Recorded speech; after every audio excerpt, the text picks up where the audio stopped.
17 फरवरी का दिन मैं कभी नहीं भूलने वाली, क्योंकि दिन की शुरुआत चाहे कैसी भी रही हो, लेकिन जो शाम थी बहुत ही शानदार थी। और उसका क्रेडिट जाता है संकल्प नाट्य समिति बीकानेर को, जिन्होंने 5 दिवसीय नाटक समारोह का आयोजन किया है, रंग आनंद 2026। मैं मूवीज़ की शौकीन हूँ, लेकिन ये मेरी लाइफ का पहला अनुभव है जहाँ मुझे फील हो रहा है कि थिएटर पे जो ड्रामा होता है उसका मुकाबला मूवीज़ कभी नहीं कर सकती। मूवीज़ में ना अगर हीरो को कोई भी डायलॉग बोलने में प्रॉब्लम हो रही है तो वो उसकी काफ़ी डिटेक्स ले सकता है, कोई लिमिट नहीं है। लेकिन यहाँ ऐसा नहीं है। यहाँ आपको सब कुछ एक बार में ही बोलना है, बिना अटके, या फिर उन सभी डायलॉग्स को उसके भाव के साथ एकदम सटीक रूप से पेश करना बहुत मुश्किल चीज़ है। ये मेरा पहला अनुभव था लाइफ का, ऐसी चीज़ मैंने पहले कभी नहीं देखी। इससे मैं पहले से बहुत एक्साइटेड थी और देखने के बाद तो मैं फ़ैन हो चुकी हूँ। मेरा जो पहला नाटक था वो था दुलारी बाई। अतिथियों का स्वागत करने के बाद माता जी का आशीर्वाद लेके नाटक शुरू होता है। नाटक है दुलारी बाई पर बेस।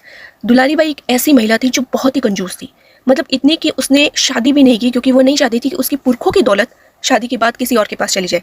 लेकिन उसके गांव में उसके बहुत से दीवाने थे, उसमें से एक था कल्लू भान, जिसने बहुत सी योजनाएं चलाकर आखिर में उससे शादी कर ली। धोखे से हुई इस शादी से वो बहुत नाराज थी, और फिर उसे भगवान के द्वारा एक वरदान मिला जिसमें वो किसी को भी छू के उसे सोने का बना सकती थी। लेकिन इस वरदान ने उसे ऐसी सीख दी कि उसे पता चला कि धन की लालसा से ज़्यादा महत्व इंसानी रिश्ता है और प्रेम, और उसने अपने प्रेम को अपना लिया और इसी के साथ स्टोरी खत्म हो गई।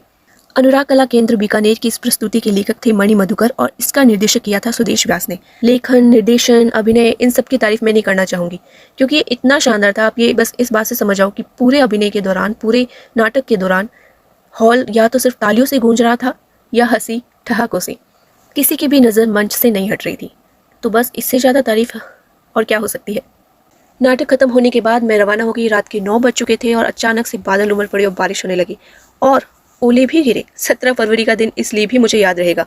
लेकिन अब अगले 4 दिनों के लिए मेरी लाइफ में तो बहुत एक्साइटमेंट है, क्योंकि मैं अगले सारे नाटकों को देखने वाली हूँ। खिड़की, डाकघर, दावते इश्क, सरदार, किसी को भी छोड़ने नहीं वाली। और कोशिश रहेगी कि आप लोगों को भी दिखाऊं। तब तक के लिए बाय बाय।